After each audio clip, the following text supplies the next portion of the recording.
Welcome to the show. It is Herndon Arts with Amy. I'm Amy Scavio, your host today, and thank you for joining us. Today, my guest on the show is Lawrence Walker, Maestro, as he's known in the community. His background is 28 years, director of Franklin Middle School Band, the band wing named after the Lawrence H. Walker Jr. Music Wing. So, very excited to be interviewing him today, and I know him. I have a long history, actually having family members and my own daughter who was in his band camp. He is director of summer band camp and finally judge for numerous competitions. What is Herndon Regional Wind Ensemble and who can participate? Those are going to be some of the questions we're asking him today. Welcome to the show. It's good to be here. Lawrence, thank you for coming on. It's my pleasure. Well, let's get a little background from you first, okay, because we want everyone to know who you are. Okay. Would you like to tell us about your history of working with students in? Yes, I will. I started in Fairfax County back in 1984 in Fairfax County. And I opened Franklin Middle School. I was the first and only director there. And so when I retired in 2012, the band director there now is the second band director in the school's history. But before coming to Fairfax County, I was the assistant band director at Virginia State University in Petersburg, Virginia. I taught in Chesterfield County before coming here. And but since I've been here, this is certainly one of the finest music department programs in the country. Yeah. Fairfax. The finest. Wow, good. Well, something else to be proud of. Oh, yeah, absolutely. Community here. Absolutely. And while at Franklin, I had the opportunity of not only teaching some of the finest musicians and students in the county, but I had the opportunity of interacting with some of the finest music educators, which put me on the map. It did. It did. Well, I want to ask you a few questions today because the Regional Wind Ensemble is something that is new, and I'm not really sure when it began and who's involved, so I'd like for you to elaborate on that for us so we can all be educated and learn more. I sure will. Let me just share with you how this got started. Yes. I was with the Kings Park Community Band in Springfield last year, actually before I started to put this together for Herndon Wind Ensemble. And because of my interaction with that band, whenever I conducted the group, several community members from Herndon came to the concert and wanted to know, why was I not doing something in Herndon? I said, well, there's nothing in Herndon. And so several members said to me, well, why don't you consider this? And I said to them, no, I'm not interested. And so, of course, the next question was, why? Mm-hmm.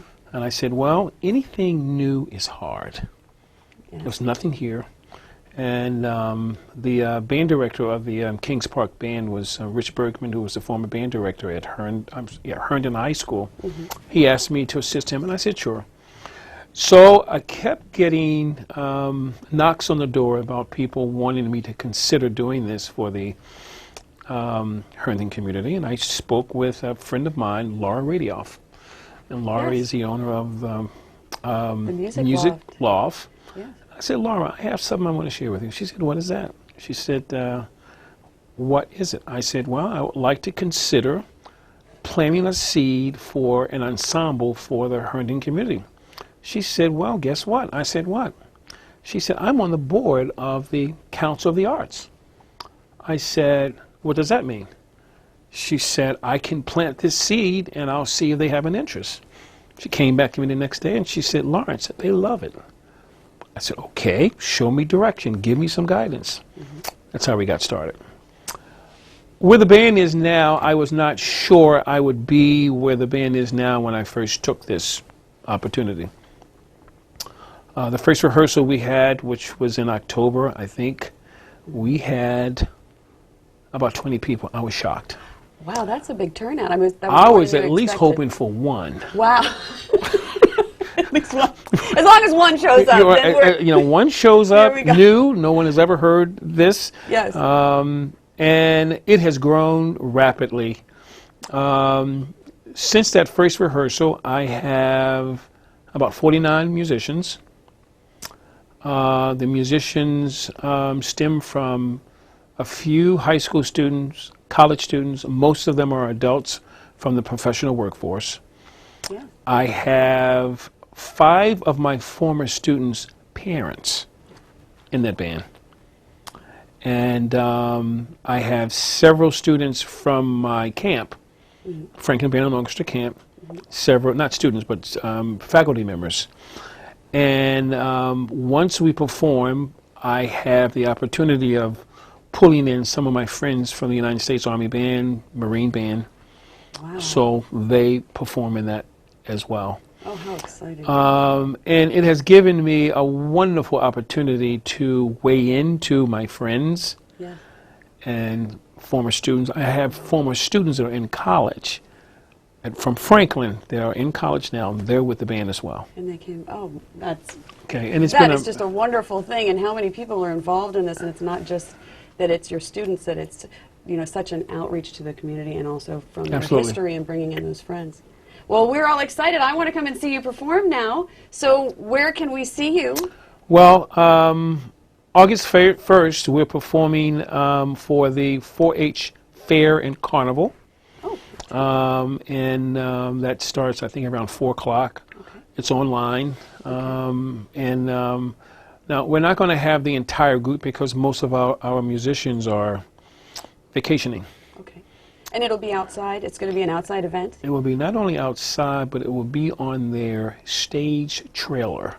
Oh, It's yeah. a Fairfax County trailer that opens up a few feet, and then there's an extension if the group is even larger. Wonderful. Well, nice acoustics that provides, right? I hope so. So it brings that sound out to the crowd. Absolutely, and we're looking forward to this.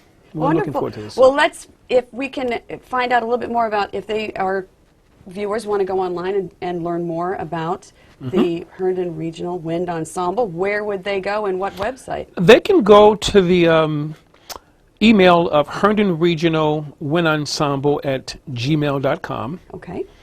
That will open up a lot of material based on what we're doing. And then they can go to our website, www.herndonrwe.com.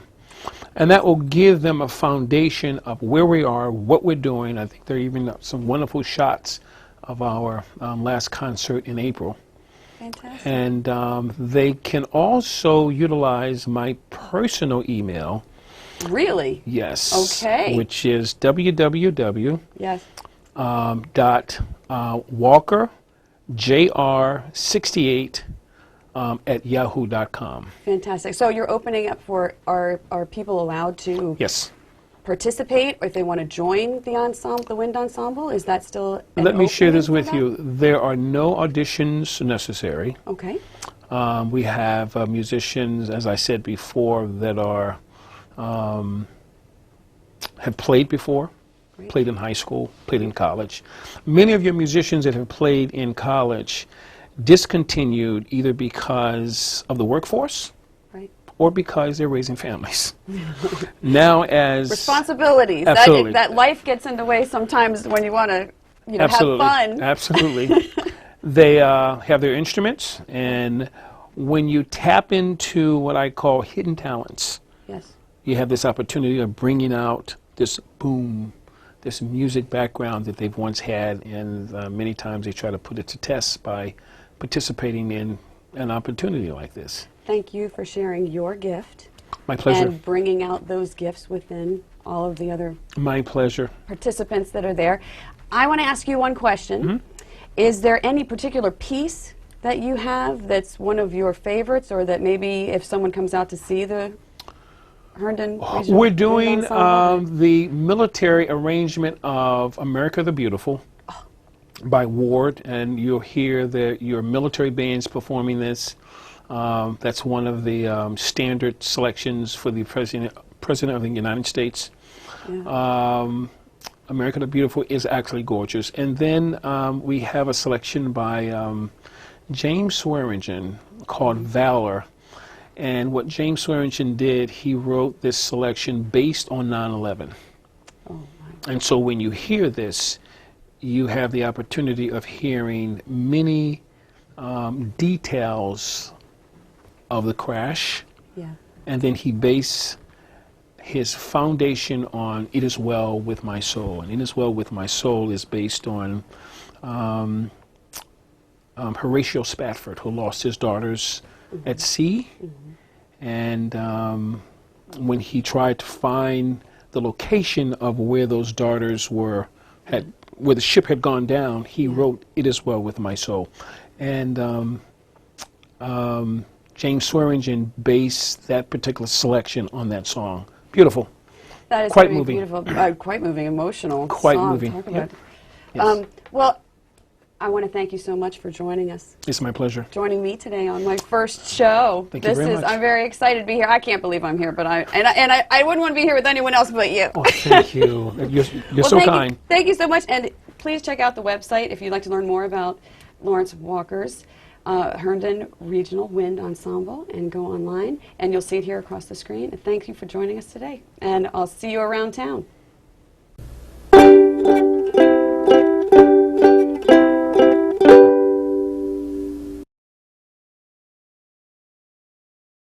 Welcome back. Amy Scavio. We're here on location at the Florist United Methodist Church. There's an interesting art exhibit. We've got it hanging all around us. It's something you could wrap yourself up in if you wanted to.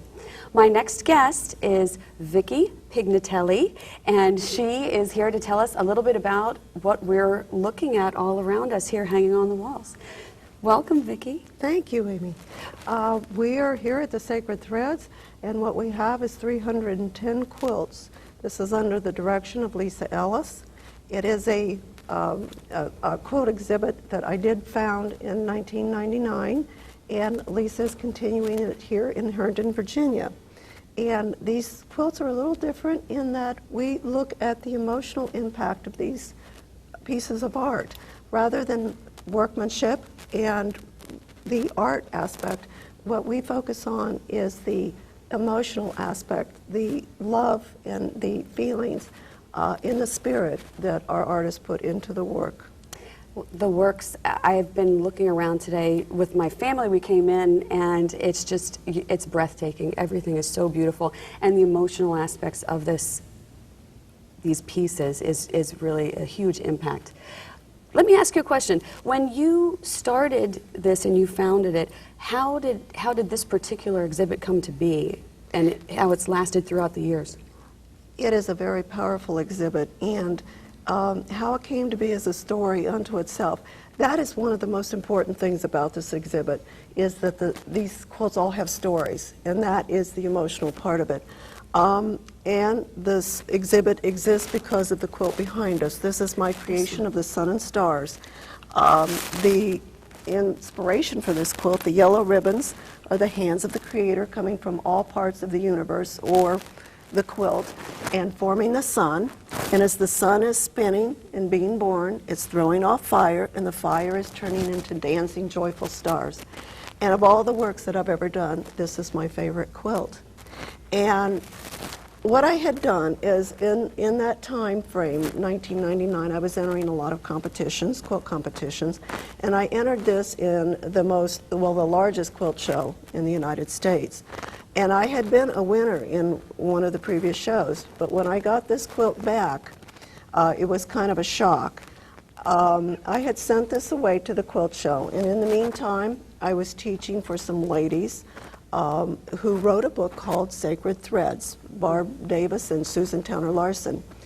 And when this retreat that they had, that I was teaching at, looked at the correlation between quilt makers and their quilts. And it was an amazing retreat, an amazing time, and 16 women gathered, and it was non-denominational, and we just shared all these stories. Well, when I got home from teaching at that exhibit, I was tired, and I just wanted to lay down and rest, and I looked to the ground, and there was my box back from the quilt show.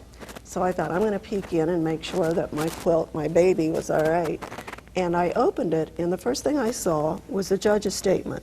And one of the things that, what was written on the judge's statement, that it got a minus in color, a minus in innovation, so much you can do with a spiral, and why don't I add touches to make it my own? Wow. And I had faith that this was a very good quilt, and I wondered if they had even gave me the wrong statement. But I also wondered if it had anything to do with the spirituality that I mentioned in that. And I thought to myself, there's no safe place for quilts that deal with the spiritual or the emotional. At that time, only shows dealt with workmanship or the art factor. And so the next thought into my mind was, you have to start a show like that. And I was kind of taken aback. I didn't want any part of this. I knew nothing about doing exhibits. I had no money to start one. And I wanted to say no and back off. But the urge kept persisting, and that it should be called Sacred Threads. The ladies who would help me were the ones who were at that retreat. It would be every other year. There should be a book. The categories should be joy, inspiration, spirituality, healing, grief. And that just as important as the quilt was the story behind the quilt. The focus was definitely on the emotional. And I was really shaken up, and I thought, no. And it wouldn't quit. So finally I thought to myself, okay, I'm going to call these ladies, and as soon as they say no, I can go take my nap. Well, as it turned out, they all said yes, except one. And she called me back 40 minutes later. She said, what's going on? I can't seem to say no to this. And I said, tell me about it. So to make a long story short, we got together and we started. We had a 2-year lead time, and we put the show together. The funds came from nowhere, just appeared. And our first show was born in July of 2001, and it was a hit. We had it in Reynoldsburg, Ohio. And the lady who said no turned out to be my co-chair, and eventually turned to be the chair the last show. And when we decided to retire in 2009 after the Fish show, because I was traveling, she was having health issues, we thought that Lisa would be the perfect person to take over. And she has been. She has put amazing passion into this show. She has kept the original vision that we had originally, and it is growing wonderfully under her leadership, as you can see today. And I have seen, I've looked around, and I stand in awe of just the craftsmanship and the time and their own emotion, like you said. Mm-hmm. Now, the book that we have here is your particular book, and what do we find if they wanted to come to purchase this book, if they come to the exhibit? They can come to the exhibit and purchase this book. It's Nurture Your Creative Spirit. This is all about my quilts, the stories behind them, how Sacred Threads came to be. Okay. It's all about nurturing your creative spirit. There's all kinds of things in here about making your quilts a thing of self-expression. So this is my latest. Well, we're going to step over and we're going to get to meet one of the artists, the local artist that has her piece that's here for show, and we'll be right back. Thank you, Amy. Thank you, Vicki, for being here today. Well, we've moved over here and we're wandering around the exhibit. We are here with this beautiful piece with Cindy Souter, who is our artist. This piece is called Homecoming. It is. And let's hear a little bit more about this piece in particular. This piece is entered into the spirituality section of the show, and it commemorates the occasion where I, how do I say this, realized that the religion I had chosen was choosing me back, which is spirituality. And so I was headed home from a very contentious day in the hospital with my mother. It had been a really lousy day. We had not a great relationship to begin with, and the day made it even worse. So I'm driving home in my car with fists on the steering wheel, pounding on my steering wheel, and yelling to whatever spirits were listening, all of the things that were wrong with my life. And I was really railing on my mother, I'll admit that. And beautiful full moon was following the car as I drove. Gorgeous, bright, wonderful. And when I got to pretty much the end of my rant, and it was a rant, I heard this voice. The moon got bright, and I heard this voice in my head as clearly as I'm speaking with you now. Yeah. And the voice said, "I'm your mother." Wow. And I'm looking up at the moon going, okay. Okay. Talk about inspiration. It was inspiration, and that's how this quilt came into being. Well, let me ask you another question. What is this piece of paper that's here next to your artwork? Well, anyone who comes to Sacred Threads gets not only the beautiful quilts, but they also get the artist statement and the name of the artist. And then in some cases, there's a blue sticker that says that there's something else you can listen to, an audio of the artist talking about their piece. And so this says that if you follow the instructions and dial in the right code, you can hear me tell a little bit more about the quilt. So it's not just visual, it's audio too. You can get a story along with this visual story. Well, let me ask you, is this piece for sale? It can be. It can be not for sale. And the NFS down in the corner stands for not for sale, but it could be. Absolutely. So let me ask you another question. Sure. How did you become involved with this particular group in this exhibit? Wow, it's a fun story, actually, Amy. Lisa Ellis, we've heard Vicki talk about Lisa Ellis already. Yes. Lisa and I were on a plane on the way to California on a trip, and I was reading a magazine, and in the back there was an ad for Sacred Threads. And I read the ad, and I handed it across the aisle to Lisa and said, "You should enter this." And she did. And she did. And she did. And she got in. And so she and I drove to the show to see her quilt hanging, which was really great when the show was still in Ohio. Yes. And I have been not involved in the planning, but really interested in, and I have entered the show several times, sometimes getting in, sometimes not. Wow.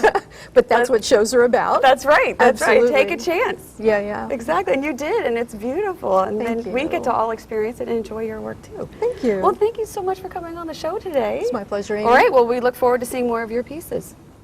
We're going to go head over and talk to Lisa now. I'm standing here now with Lisa Ellis. And Lisa, I'm going to ask you a little bit about your involvement here. Okay. And we've already had two other people, singing your praises at this point. So why don't you introduce yourself and tell us who you are? I'm Lisa Ellis, and I'm the current chair of Sacred Threads. I got involved, as Cindy talked about, we went to see the 2007 exhibit because I had work that was entered. And I heard Vicki Pignatelli share the story of how it got started, and I knew that I wanted to get involved. I wanted to use my time and talents and try to give back to this incredible organization.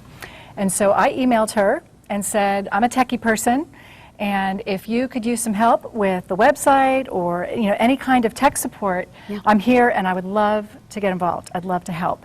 And so very quickly, they took me up on that offer, and I started working with them, and I helped them put on the 2009 exhibit. And it just was a fantastic experience of just being a part of it and helping to do the legwork to make it happen. And so I then went to the 2009 exhibit to see it after helping to put it on, and it was there that Wendy and Vicki said, "We're done, we'd like to retire, and we think you should take it." And so I thought about it for a few days and decided, I think I'll do this. I think I've got a great group of friends back in Virginia, and I think we can do it. And so I said yes, but it meant moving the show here because this is where I live. Right. And so in order for us to put on the show, it needed to be in Northern Virginia. And I think the show was ready for that. I think after 5 times of being in Columbus, it was ready for a change. And so it's been fabulous. So this is our 3rd show here in Herndon. The first show in 2011 was at a different church, and then the show in 2013 was here at Flores. And this is just an incredible space. Flores United Methodist Church allows us to use this incredible building to set up our pipe and drape and to be able to hang the show. It's incredible. It is. There's a lot of time and energy that went into this too, and thankfully for everyone, all volunteers that were involved. We're an all-volunteer organization. So about your organization, we didn't talk about that either. We are a 501c3, and we are completely dependent on donations, and then we do sell things. We sell our book, and we have admission fees, and so between all of that, we raise the funds that are needed to put on the exhibit. Speaking of funding, how do they pay for this? How, when they come to visit, what do they need to know? Right, so we do have admission fee. The general admission is $8, and then seniors 65 and up is $5, and kids 7 to 12, $5, and then kids 6 and under are free. Okay, great. Let's talk about the website. If they want to look at the website and they want to get a little more information before they come here to learn about the artist or see some of the work, where would they go to? sacredthreadsquilts.com. Okay. And there's a lot of great information on the website. In fact, you can purchase tickets if you want to save a little bit of time when you come in. You can pre-purchase them. Yes. We also have a store online where if somebody has been to the exhibit and they didn't get the book, they still want to buy the book. We also have the book on a USB flash drive, so if somebody is downsizing and they no longer want to have big books in their Technology. life, you can now read the book on your computer. Okay, how long is this running? How much time do they have to come to actually see these pieces? We're about here? halfway through. It's only up for 2 weeks. We do this Okay. every other year, and it's only up for 2 weeks. And we're about halfway through. So it is here until July 26th Okay. on Sunday, and our hours are 11 to 5, Monday through Saturday, and 1 to 4 on Sunday. And they can check the website? They can check the website. You can see the hours, the address of Flourish United Methodist Church, and yes, all that information. And also on the website are our previous exhibit galleries. So if somebody wants to get an understanding of what the show is about, they can click on the gallery link and they can see previous years, so they can get an understanding of what this show fantastic. is all about. Okay, speaking of which, if you can't get here by the 26th to come and see this incredible exhibit, it goes on It's going to go on travel. tour. It's going to be... Yes. So there are 310 pieces in this exhibit. Yes. Only 40 of them are going to travel. So it is an opportunity to see a representation of the exhibit. And the schedule is still being worked out, and we have on our website, you can see where it's going, and that's continually being updated. Wonderful. Now, these 40 pieces, where are they going to go? Well, so far we have commitments for Pasadena, California. We have Houston, and we have North Carolina. Wow. But I think, and there's a lot of other organizations that are interested, and we just, nothing is firm yet. So we're working on that. Well, all right, we're standing here in front of a piece, and I want to ask a little bit more about this because This is I would like to touch it, but incredible. I'm not going to because you can see there's a sign that says, please do not, touch the artwork. It's for looking at only and no touching. And it's the logo of our book this year. And this piece is So, by? Vicki Pignatelli, our founder. And so this is a brand new piece that she made for Sacred Threads for the 2015 exhibition. Wonderful. Thank you so much for being on the show today. Thank I you. really appreciate it. Thank And you. Please come and see us. I really hope you can come out to see this in person, and it's just a beautiful thing, and these ladies and all the volunteers involved have just done amazing things, and I want you to come and see it. We're going to go out and we're going to look around a little more. Thank you for joining us on the show today. I'm Amy Scavio. It's Herndon Arts with Amy, and I appreciate that you're watching, and I'll see you around town.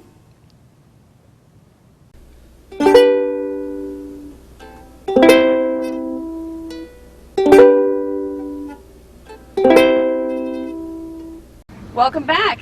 Amy Scavio, I'm your host today, and we're out on location here at the Herndon Centennial Golf Course. I have my guest, Jimmy Cerrito, Hello, everybody. owner of Jimmy Cerrito, so I'm going to say that. Call Jimmy- what you want, just show up. Jimmy's Old Town Tavern. Saw you were there today. I haven't been yet, but maybe I should go after this. So we're here today, we're promoting an upcoming event, and I want to ask Jimmy a few questions. Okay. We have Council for the Arts of Herndon is one of our arts programs, because this is Arts with Amy here in Herndon. And I'm going to ask you a few questions. There's an upcoming golf tournament that you're involved in. I'm involved just a little bit every year. It's our 18th annual golf tournament to benefit the Council for the Arts of Herndon. It'll be on Thursday morning, July 30th. It's a 9 a.m. tee time. And that's where everybody starts at a different hole, so that's called a shotgun. Yeah, they call it a shotgun start. Start. So we'll have 144 golfers. Wow, that's a lot of And golf. that's 36 teams, if my math is correct. And 2 foursomes will start at every hole around the entire golf course. So it'll just be moving like one big train all day. That's a fantastic day. Yeah, Sounds like it's a lot fun. of fun. So now, how long have you been in business here in the town of Herndon? Well, come on, Amy. Since 1997, ladies and gentlemen, and just getting started. Wow, Yes. 18 years. So now the golf tournament, how long have you been doing that? This is the Since the beginning. This is the very 18th. beginning. 18th annual golf tournament. What's a tavern without a golf tournament? There- We, So what was the idea behind having the golf tournament for a charity? well, people that come to a tavern like to play golf. We're very close to the golf course here. Consider ourselves one of the 19th holes in Herndon. And in the very beginning, we said, let's have a charity golf tournament, and let's do it for a local charity. And somebody, I can't remember who, but they said, Jimmy, you should call the Council for the Arts. Back then it was Karen Cobb, Yes. right? That's right. And was it Linda Mooney? How am I doing? You're going way back at Right. this point. And they said, we have no idea what to do. What do we do? So none of us knew what we were doing, Yes. and we did it all together. I think in the beginning we had about 60 golfers, and I think we raised about $2,000 or $3,000 that first year. Oh, that's fantastic. And then the next year we did it again, and we filled up the course with over 120 golfers, and we raised a lot more money. Maybe it was $6,000 or $7,000, and then it just got better and better. And there's been a lot of volunteers with the council, and a lot of interns that have helped each year, and they're different now and then. Yeah. Caroline doing a great job this year. And they go out there and they really help with all the legwork. They get a lot of sponsors together and prizes and volunteers. And that's the thing, Amy, is Yes. I'm just one guy. I can't do all that. And I can't put it all on my staff. So it works out really well. Signe helps so much. Vicki Dorman helped for many years. And we really have appreciated the relationship. It takes a lot of work off of my plate. Well, I know that everybody appreciates you in so many It ways helps. in your business, and also your outreach and That's fine. being involved with the community, and it's seen by many and appreciated by many. I'll tell you a secret nobody knows. What's that? Now they're all going to Do know. they do? Yeah. The first couple of years, I knew we were raising money for the Council for the Arts, but I didn't know where it actually went. Right. And I didn't find out probably 3 or 4 years. I goes, where does the money actually go? I know it goes to the arts, but I don't know what department or what the council does with that exact money that comes from the Jimmy's Golf Tournament. And when I was told that it helps our young students in the area to receive scholarships, They do. I said, Art that's good. Programs and scholarships. We can play golf and send kids to school. That's right, and all of the varying kinds of arts that are out there, performing arts, the visual arts, technical arts, and all of the scholarships. If anyone wants to get involved, we're looking for sponsors still. Yes, so let's please. talk a little bit about that. And now, all of the different holes on the golf course have a unique aspect to them. What is that? That was part of it too, was not just to come out and play golf, Yes. but was to come out and have some fun while we play golf. And there has been an assortment of fun activities all these years, and some of them stay the same and some of them change. Where do we begin? You'll come to one hole and there will be a lady, it might be you, dealing poker cards. Might be me. So you can play poker at one of them. There will be golf trivia. There will be closest to the pin for the men and the ladies. This year we're introducing a new one. It's called the speed golf hole. So it's a par 3, and the 4 golfers are timed. So as soon as the first golfer hits it, the stopwatch goes. The ball goes down the fairway. The next golfer's got to hit it. The next golfer until they finally get it in the hole. That's a little and then pressure on those guys, you know, because golf is not a speedy sport. It'll help speed the tournament up, but it's for fun. Now, there Yeah. is one other aspect, and I know you love Harley Davidson. Oh yeah, hi. And you are a Harley Davidson owner, and so Isn't I everybody? hear that there might be a Oh. Harley Davidson involved somehow. There's a Harley. We started that too in the very first one, I think. Yes. We contacted Patriot Harley Davidson and asked them if they could bring a Harley out.